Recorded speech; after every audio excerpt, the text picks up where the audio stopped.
Greenland विवाद से सोना चांदी की कीमतों में लगी आग, रिकॉर्ड ऊंचाई पर पहुंचा भाव। अमेरिकी राष्ट्रपति डोनाल्ड ट्रंप द्वारा ग्रीनलैंड को हासिल करने की जोरदार कोशिशों ने अमेरिका और यूरोप के बीच एक हानिकारक ट्रेड वॉर की आशंकाएं बढ़ा दी हैं, जिसके चलते सोने और चांदी की कीमतें रिकॉर्ड ऊंचाई पर पहुंच गई हैं। ब्लूमबर्ग के मुताबिक सिंगापुर में सुबह 8:11 पर स्पॉट गोल्ड 1.6% बढ़कर $4,668.76 प्रति औंस पर पहुंच गया, जो इससे पहले $4,690.59 के शिखर पर था। चांदी 3.2% बढ़कर $93.211 पर पहुंच गई और $94.1213 के उच्च स्तर को छू गई।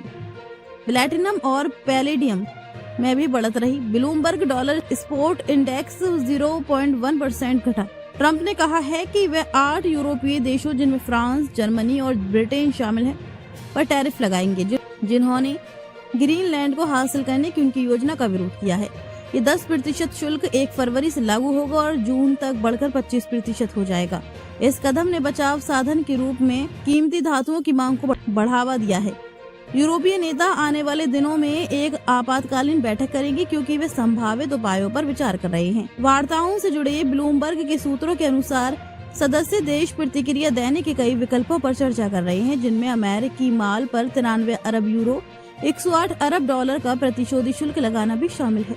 ब्लूमबर्ग की एक रिपोर्ट के मुताबिक फ्रांस के राष्ट्रपति इमैनुअल मैक्रों यूरोपीय संघ के एंटी कोर्शन इंस्ट्रूमेंट ACI को सक्रिय करने का अनुरोध कर सकते हैं।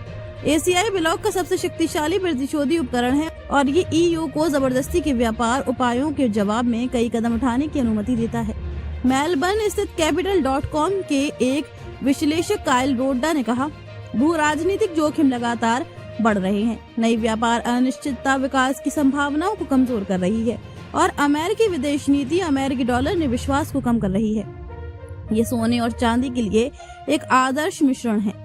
वर्ष 2025 में तेज बढ़त के बाद इस साल कीमती धातुओं में तेजी आई है, क्योंकि अमेरिका ने वेनेजुएला के नेता को गिरफ्तार किया और फिर ग्रीनलैंड को हासिल करने की धमकियों को दोहराया।